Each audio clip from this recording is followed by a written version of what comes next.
Reason number 4 is reform error.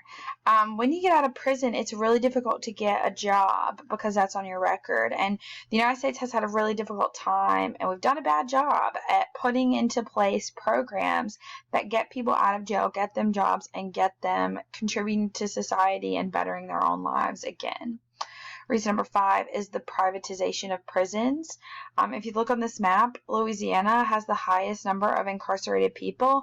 They also have the highest number of private prisons. Private prisons allow corporations to financially capitalize on prisoners. So they push more for people to end up in prison, or they want to keep them there longer, which is really a difficult thing. It's a difficult cycle to get out of. Reason number 6 is the media. Take a minute and guess whether or not you think that since 1990, crime has gone up in the United States. In reality, it has gone down.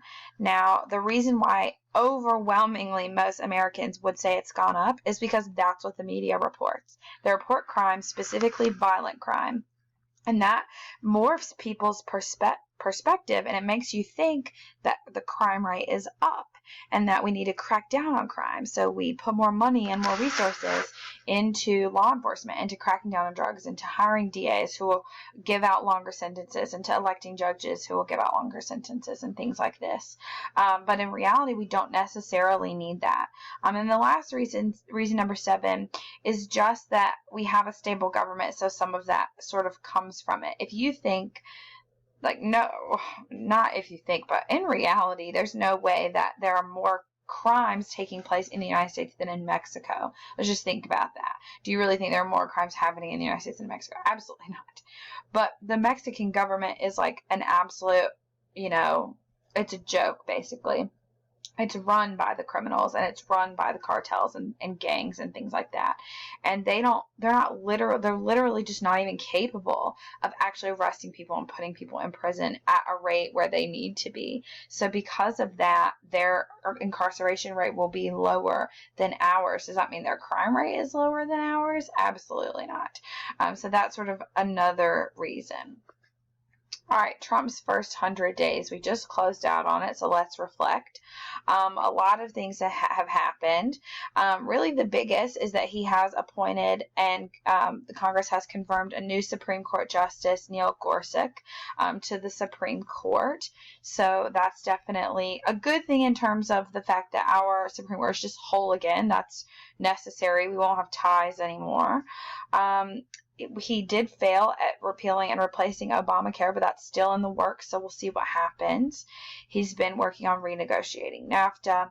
He has launched a missile strike against the Syrian government as well as ISIS. He's unveiled a new tax plan with some pretty major tax cuts, but has also unveiled a new budget plan, which is a $1.13 trillion budget.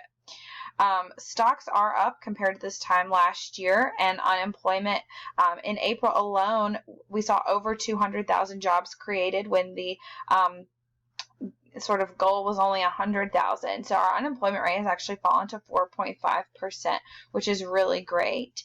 We're in the middle of this wall fight. Will we build a wall on the Mexican border? Will we not? If we do, who's going to pay for it? We'll see what happens. But regardless, we have seen Trump increase the number of law enforcement on the border and border patrol. And because of that, we have seen a sharp decline in the number of illegal border crossings from Mexico. Trump did issue that very, very controversial travel ban executive order halting immigration from Iraq, Iran, Libya, Somalia, Sudan, Syria, and Yemen. But courts have overturned it all, and it's pretty much completely irrelevant now. So that's just a quick sort of rundown of the first 100 days. We'll see what the future holds. But as for that, that is the last slide of the last unit of American History 2.